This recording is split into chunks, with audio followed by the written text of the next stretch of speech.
Angel Di Maria, a World Cup winner, a Champions League winner.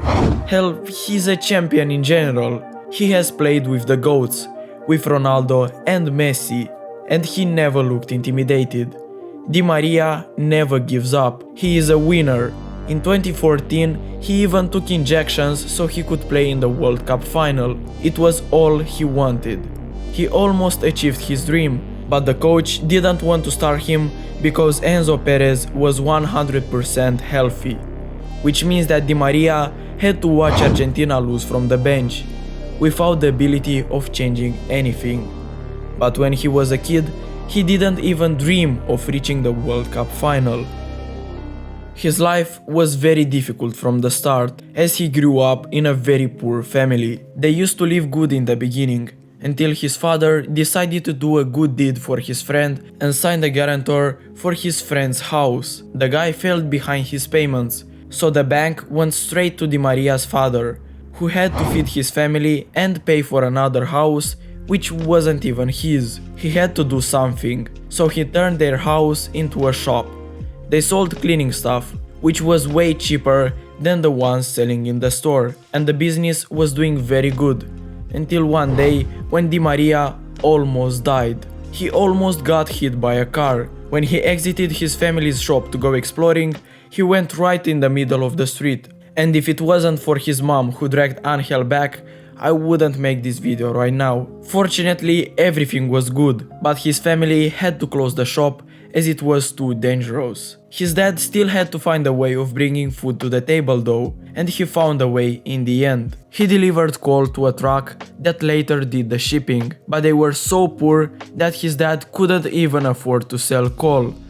So he had to convince the guy with the truck to front him for the first few orders. But working with coal is very dangerous. It can affect your lungs, heart, and even brain. And Angel Di Maria was helping his father along with his sister because they had to do something to earn money.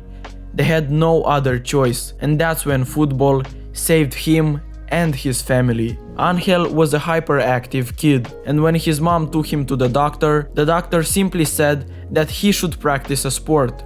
Of course, he chose football. Football was an obsession for Di Maria. It was all he did. He played football so much that every 2 months his boots would fall apart, but his family didn't have enough money to buy him new ones, so his mom would glue them together hundreds of times. His hard work would finally pay off, as he scored 64 goals for his neighborhood team in a season.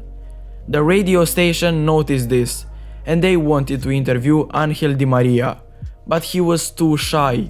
He could barely speak. Anyway, that year, his dad got a call from the youth manager of Rosario Central, saying that they wanted Di Maria to play for them. Which is very funny, because his dad was a huge supporter of Newell's Old Boys, but his mother was a big supporter of Central. These two were rival teams, so when one team would score, his parents would scream at the top of their lungs. It was a very fierce rivalry. But still, they had a problem. The training facilities for Central were 9 kilometers away from Angel's home, so his mother had to find a way of taking him there. So she used a dusty old bike to take him and his sister. They even gave this bike a name, Graciela. His mother had to drive 9 kilometers with Angel and his sister on an old bike, through the rain, dark and cold, through the dangerous neighborhoods and hills. It didn't matter. His mom just wanted to see him succeed, and she would support him through the toughest times. Despite that, his time at Central was very difficult, as his coach would make it clear that he has no future in that team. He preferred players who were strong physically, but Angel was not that kind of footballer. One day, he wouldn't jump up for a header in the box, and at the end of the training session, his coach gathered all of his teammates and said to Angel, "You are a disgrace. You're never going to amount to anything. You are a failure." That alone is bad enough, but just imagine being told that in front of your whole team.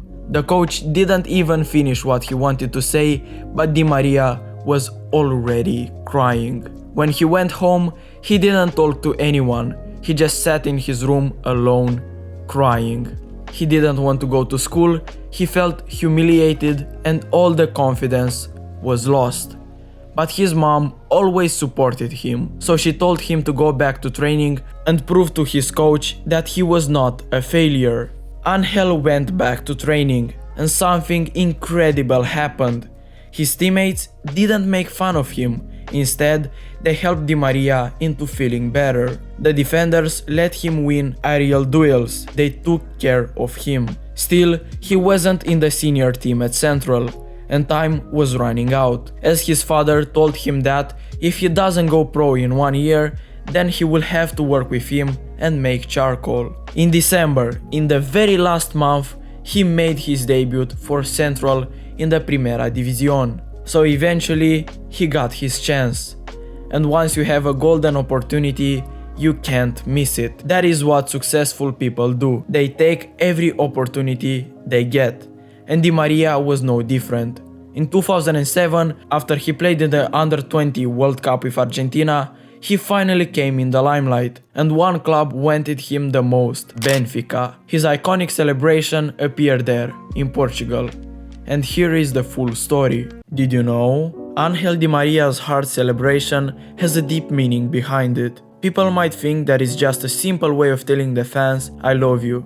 But it has nothing to do with the fans. It's actually for his wife. In 2008, she came to live with Di Maria in Portugal, and he was playing with Benfica, so he did a heart celebration for the love of his life. Since then, he continues to do so. Now just imagine being 19 years old and so far away from your family. His father quit his job so he could join Di Maria there, and he heard his dad crying on his phone with his mom because he missed her so much. Angel wanted to quit. He wasn't starting, everything was getting worse for him. But Di Maria was just a loser who never gave up. In 2008, his life suddenly changed.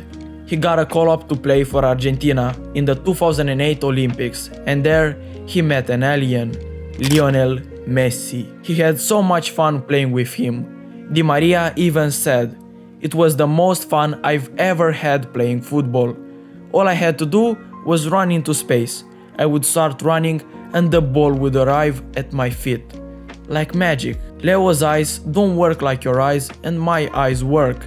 They look side to side like humans, but he's also able to see the world from above, like a bird. I just don't understand how it's possible." Argentina went all the way to the final, where they met Nigeria, and Di Maria scored a goal in the final, which won Argentina the Olympics medal.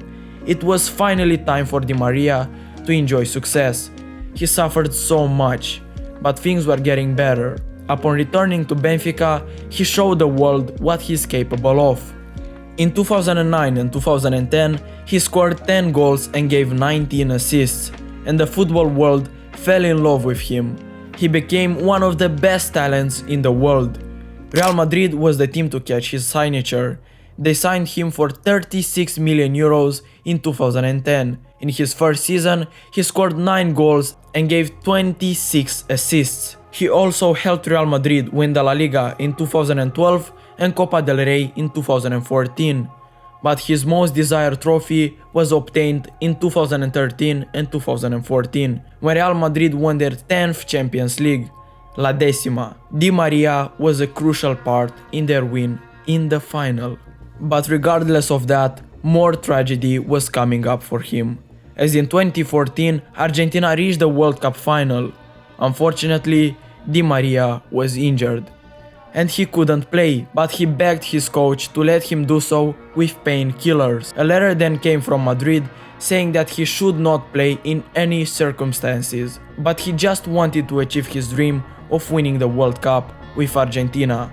Angel went to his manager, Sabella, begging him to start in the final.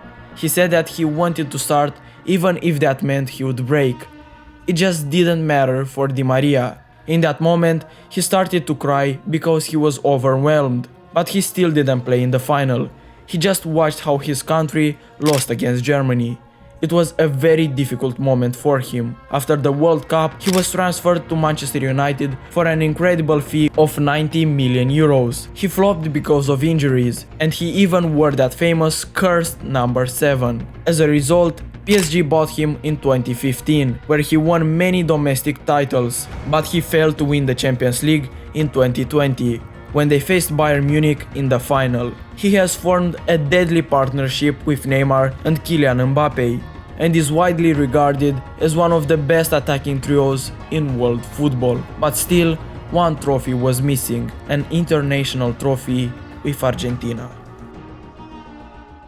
In 2021, Argentina finally won the Copa America and Di Maria scored in the final. It was the winning goal.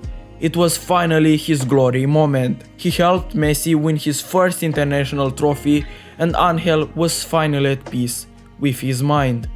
He has done it, but that wasn't the end. The World Cup was coming in 2022. Argentina were the favorites. The world expected them to win. The world was watching, and they didn't disappoint. Di Maria again scored in the final, establishing his name in his country's history. He was subbed off, but he couldn't stop crying from the bench, just thinking about what it took to be here. All the work, the sacrifice, the tears, and then it happened. Argentina won on penalties. Di Maria's dream finally came true. No one could take that from him. His nation was a world champion. And that was the career of Angel Di Maria, the most underrated player of our generation.